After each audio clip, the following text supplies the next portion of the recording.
begali saham. Tidak boleh tidak bagi hamba pada setiap hal daripada Tuhannya.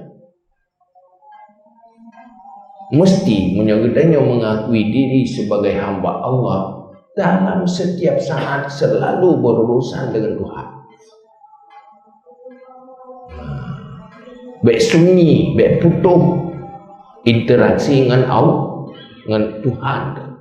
Pun mentang masalah kembali kepada Allah. Maka sebaik-baik ahwalnya bahwa kembali ia kepada Allah pada setiap sesuatu.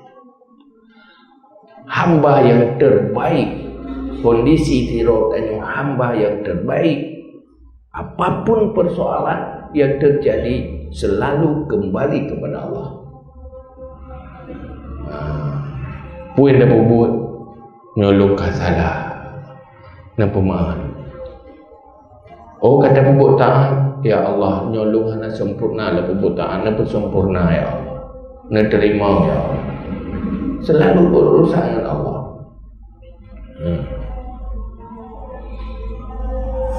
Jadi hanya putus-putus gak hubungan dengan Allah. Yang baru katanya bukan hamba Allah.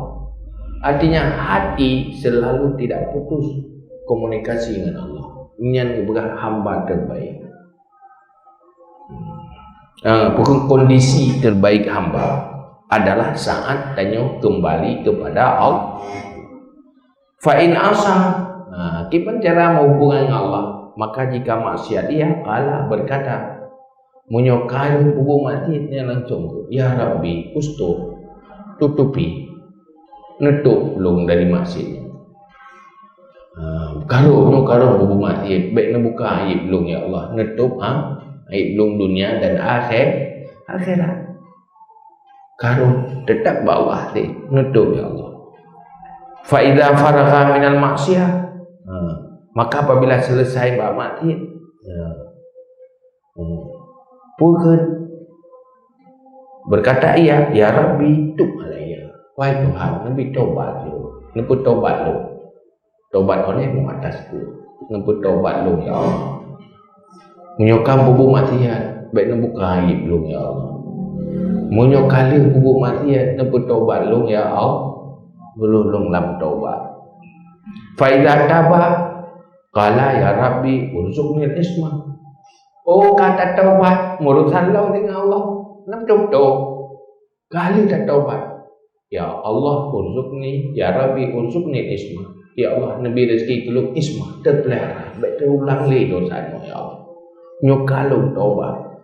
Nepelihara lung baik li terulang. Wa idza amila, apabila beramal ada pupuk kebaikan tetap urusan Allah, kembali ke Allah. Ya Rabbi taqabbal ini, ai Tuhan terima mbak lu. Dalam segala kondisi urusan doa. Oh kata beramal nerima ya Allah. Kalau pupuk dosa dengan kamu pupuk dosa nutup ya Allah. Kalau pupuk dosa nutup tobat lu ya Allah. Kalau dalam tobat katib syarat pun taubat kata beramal, ya Allah nak pelihara lu. Tapi ingat Allah. Ya, jadi tengok selalu nampakkan iftikar, berhajat kepada Allah. Ya, Allah galak lagi kan.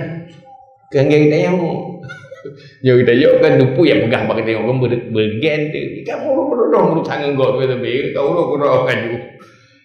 Allah kan makin tak mengantung pada Allah, makin tak pegahai pada Allah, makin gelap. Berarti betul-betul merasa diri lemah hamba.